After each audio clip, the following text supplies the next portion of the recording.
Moçada, hoje o assunto organelas celulares. Eu vou inicialmente desenhar uma célula animal aqui para vocês, para que você tenha uma noção da localização destas organelas dentro da célula. E depois a gente vai falar de uma por uma. Então eu vou colocar aqui, ó, a membrana nuclear, ela é uma membrana dupla e é uma membrana porosa, para existir comunicação do núcleo com o citoplasma. Olha aqui, ó. Esta membrana dupla é a carioteca. Esta própria membrana, ela já pode formar uns ductos, uns canais aqui, ó, interligados. Ok? Vou fazer do lado de cá também, ó. Dá uma observada que o professor vai fazer aqui. Isso é o que nós chamamos de complexo de Golgi. Aqui eu estou, então, demonstrando, complexo de Golgi não, retículo endoplasmático. Este, eu vou colocar umas bolinhas aqui, que é o que nós chamamos de ribossomo. Então, esse retículo endoplasmático que tem o ribossomo é o que nós chamamos de rugoso. Professor, esse ribossomo pode ficar solto pela célula?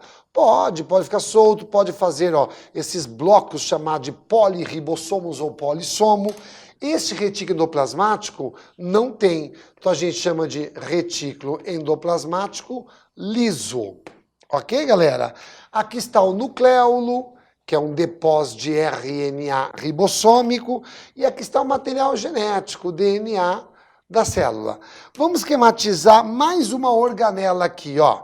Esta organela é uma pilha de sacos achatados, ó, que nós chamamos isso daqui de sistema golgiense ou complexo de Golgi. É homenagem ao pesquisador italiano, o senhor Camillo Golgi. Daqui saem umas bolhas cheias de enzimas digestivas com pH abaixo de 7, um pH ácido. E nós chamamos isso aqui de lisossomo.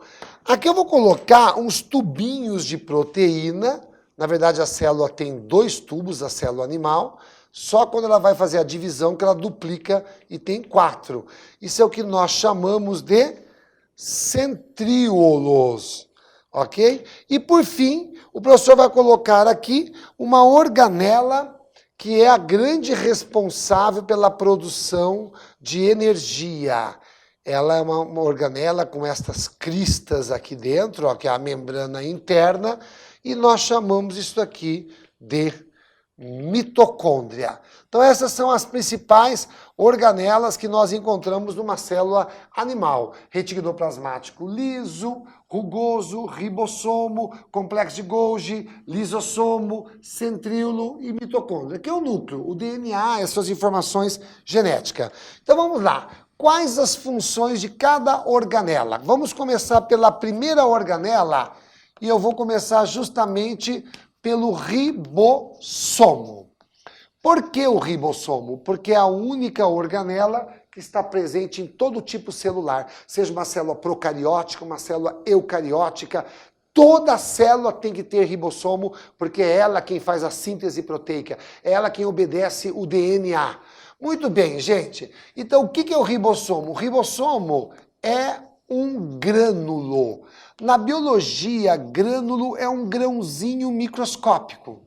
É um grânulo constituído de proteínas e um tipo especial de RNA chamado de RNA ribossômico. Qual a finalidade do ribossomo? Para que serve esta organela? Sua função é o que nós chamamos de síntese proteica, a produção de proteínas. Segunda organela, vou colocar aqui justamente o retículo endoplasmático. É uma rede de canais dentro da célula, porque é um retículo, uma rede, um retículo endoplasmático. Então, o retículo endoplasmático, ele corresponde, olha lá, corresponde a um conjunto de canais e cisternas. A um conjunto de canais e cisternas. Primeiro que nós temos duas variedades de retículo endoplasmático. Acabamos de ver o liso e o rugoso. Vamos lá. Tipos de retículo endoplasmático. Vou abreviar aqui, ó. Tipos de retículo endoplasmático. Retículo endoplasmático rugoso, aquele que tem ribossomo. Peraí, o ribossomo faz a síntese proteica, então este retículo endoplasmático, ele participa da síntese proteica, da síntese de proteínas, de enzimas. Não esqueça que toda enzima é uma proteína cuja finalidade é uma função de acelerar reações. Depois nós temos aqui o retículo endoplasmático liso ou agranular. Este participa da síntese de lipídios, da síntese lipídica. Agora, tanto liso quanto rugoso, os dois fazem armazenamento, fazem parte do sistema vacuolar citoplasmático, que é onde armazena, né? Armazenamento de substâncias e transporte. Transporte porque sai dele umas vesículas de transferência, de transporte. Terceira organela, chamamos de complexo de Golgi, ou sistema golgiense. O que é isso, professor? O complexo de Golgi, ele corresponde a uma pilha de sacos achatados, ó, a uma pilha. Eu até vou usar um termo mais técnico. Como é um saco microscópico, há uma pilha de sáculos. Sáculos achatados. Quais as finalidades? Para que serve o complexo de Golgi? Quais as funções do complexo de Golgi? Entre as funções, eu diria que a primeira, a mais importante, secreção celular. Tudo que a célula produzir e ela exportar, ela jogar fora, tem que passar pelo complexo de Golgi. Ele vai embalar e ele pode modificar a molécula porque nas suas membranas tem enzimas. Outra função, também faz parte do sistema vacuolar. Também faz o armazenamento de moléculas. Mais uma função do complexo de Golgi. Ele forma o que nós chamamos de lamela média nos vegetais. Ô, Nani, dá para você exemplificar o que é uma lamela média nos vegetais? Dá sim. Vamos imaginar aqui no quadro, ó, duas células vegetais. Ó, aqui tem uma célula vegetal tem parede, não esqueçam disso, ó. Tenho duas células vegetais aqui. Pronto. Muito bem. Entre essas duas células existe uma substância, elas apresentam uma certa comunicação, olha lá, ó. Há uma comunicação, mas existe um material à base de carboidrato que promove a união.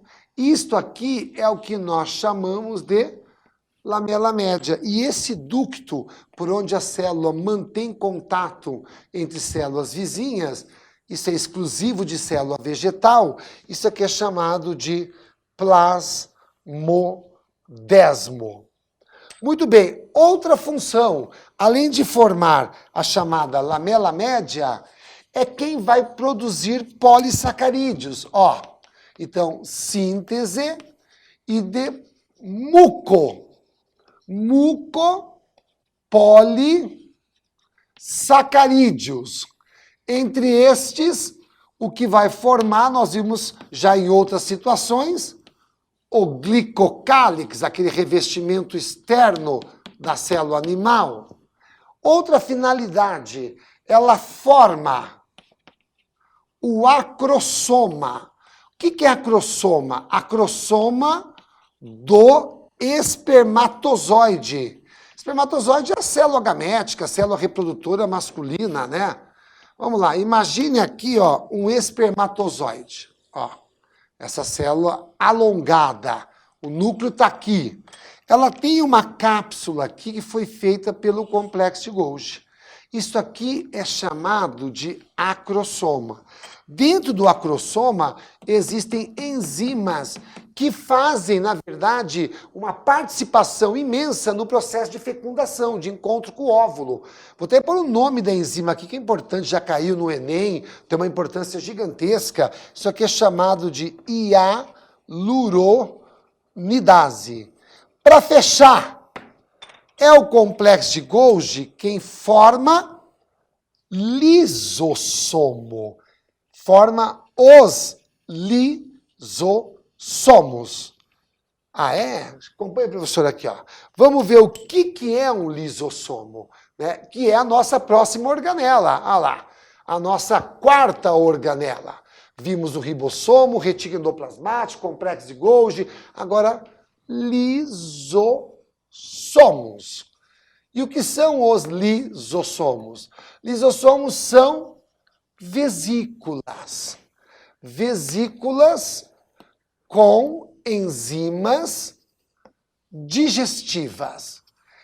Essas enzimas foram produzidas pelo ribossomo, na leitura do RNA mensageiro, foi transportada do retículo endoplasmático rugoso para o complexo de Golgi, uma vesícula de transferência, e o complexo de Golgi modifica, ainda torna ela mais ativa, embala no meio que o pH é ácido e está pronto. Para que serve isso? Quais as funções? Olha, a grande função do lisossomo é a digestão dentro da célula, chamada de digestão intracelular. Esta é a grande função do lisossomo. Só que essa digestão, ela pode ser digestão de uma organela que não está funcionando bem. Então, nesse momento, esta digestão ela é chamada de autofagia. Então, autofagia é quando o lisossomo digere organelas inativas da própria célula. É mais ou menos assim, uma mitocôndria não está funcionando, a célula desmancha para que coloque outra mitocôndria no lugar. Seria bacana se o nosso corpo fizesse assim, né? O rim não está funcionando, uma estrutura desmanchasse, colocasse outro rim. O fígado faz isso, ele é altamente regenerável. Depois, uma outra digestão aqui é quando ela vai englobar alguma molécula de fora, ou por fagocitose ou por pinocitose, sólida ou líquida. Heterofagia digere moléculas absorvidas, que vieram de fora, absorvidas. E ainda o lisossomo pode digerir pode levar à morte da própria célula, uma morte pré-programada. E é uma morte sequencial, que nós chamamos de apoptose. Então, a isso nós chamamos de autólise. Autólise, lise é quebra, autodestruição.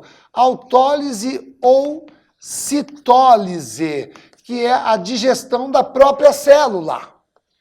Mas, ô Nani, o lisossomo mata a própria célula, mas essa digestão da célula é algo necessário, pré-programado no seu DNA. Por exemplo, quando o girino vai se transformar em sapo, ele tem que perder aquela cauda. Então, cada célula da cauda vai liberando, abrindo seus lisossomos, vai derretendo, digerindo a sua célula e vai caindo célula por célula. Em 2 a 3 meses tem a metamorfose e o girino é chamado de sapo agora. Maravilha! Próxima organela, chamamos de mitocôndria. E o que a mitocôndria faz? A mitocôndria é uma organela em forma de bastão. Olha aqui uma mitocôndria, ó. Ela tem uma membrana externa e ela tem uma membrana interna que faz estas invaginações, ó. Então eu tenho aqui, ó, uma membrana externa e uma membrana interna. Esta membrana interna, ela forma estas cristas. Vou marcar aqui, ó, pronto. E nestas membranas internas, chamadas de cristas mitocondriais, nós encontramos muitas enzimas que quebram moléculas orgânicas para produzir energia, o que chamamos de enzimas respiratórias, porque para a biologia, quebrar molécula orgânica para produzir energia é uma respiração celular. Só que esta organela, ela tem o seu próprio ribossomo, porque ela é uma organela que se autoduplica. O cara faz musculação, levanta um peso, lá no começo o peso é muito daqueles halteres, daqui a pouco não é mais, porque sua célula foi se adaptando, foi se acostumando, foi aumentando o número de mitocôndrias, porque ela aumenta de acordo com a necessidade, e com isso produz mais energia, mais ATP. Porque essa respiração, a energia é sempre ATP. Outra coisa que ela tem o seu próprio DNA. Então a mitocôndria tem a sua informação genética para poder, inclusive, se duplicar. E qual é a função? Vamos lá. Então, a grande função da mitocôndria é a chamada respiração celular. Respiração esta que usa oxigênio. Portanto, é o que a gente chama de respiração aeróbica. E esta respiração celular é uma maneira de produzir energia. É uma fábrica de energia. Tira da molécula. E essa energia é acrescentada numa pilha chamada de ATP. Próxima organela que nós vamos ver, chamado de centríolos.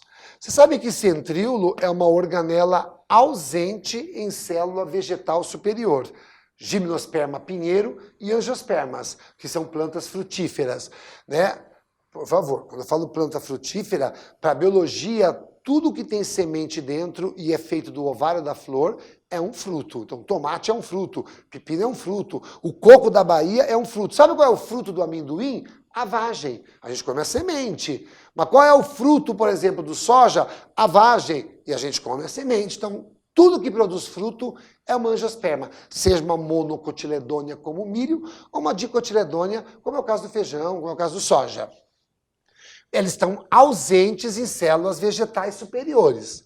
Centríolos são tubos proteicos. E qual a finalidade? Vamos lá. Entre as funções, forma cílios e flagelos. Outra função, orienta a célula na divisão. Outra função, forma o citoesqueleto, o esqueleto celular, que é feito basicamente de proteínas. Mais uma organela. Organela esta presente apenas em células vegetais, o que chamamos de plastos. Então, o que são plastos, professor? Plastos são bolsas. Bolsas armazenadoras. Agora, estas bolsas armazenadoras exclusivas de células vegetais, elas são divididas em duas categorias. Por exemplo, eu tenho aqui cromoplastos, plastos que armazenam cor, cromo é cor, pigmentos. Então, plastos que armazenam pigmentos. Vamos dar um exemplo? Cloroplasto, que armazena o pigmento verde, que faz a fotossíntese, chamada de clorofila. Quer um outro? Vamos lá. Xantoplasto, que armazena um pigmento amarelo, chamado xantofila, e até armazena um pigmento alaranjado chamado de caroteno.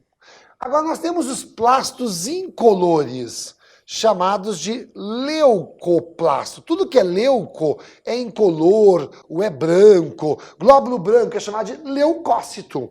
Então, se ele é incolor, é porque este armazena nutrientes e não pigmentos. Vamos a um exemplo? Olha lá, mais de um. Vou colocar aqui, ó, o plasto que armazena amido nas células da batata. Amiloplasto. O plasto que armazena proteína nas células do soja. Proteoplasto. O plasto que armazena óleo na célula do amendoim. Oleoplasto. Essas são as principais organelas de uma célula eucarionte, que diferencia de uma célula procarionte. Um abraço.